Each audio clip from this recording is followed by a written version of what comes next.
मरकज में बैठी बीजेपी सरकार की जानिब से बकाया 100 दिन के पैसे न देने, मणिपुर में तशद्दुद और अवामी दुश्मनी पॉलिसी के खिलाफ तृणमूल कांग्रेस की पुकार पर पूरी रियासत में इतवार के रोज एहतजाजी धरना की पुकार दी गई। वार्ड 44 तृणमूल कांग्रेस की जानिब से महाराणा प्रताप सिंह की मूर्ति के सामने धरना मंच का एहतमाम किया गया। एमएलए नैना बंदोपाध्याय, काउंसलर वो ब्यूरो 5 की चेयरपर्सन रेहाना खातून, तृणमूल लीडर शाहिद हुसैन, फिरोज खान, इश्तियाक अहमद के अलावा तृणमूल वर्कर शरीक रहे।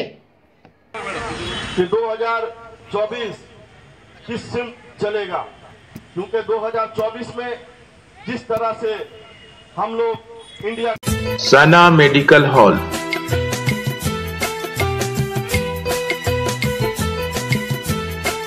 10% discount on every medicine. Oxygen cylinder also available.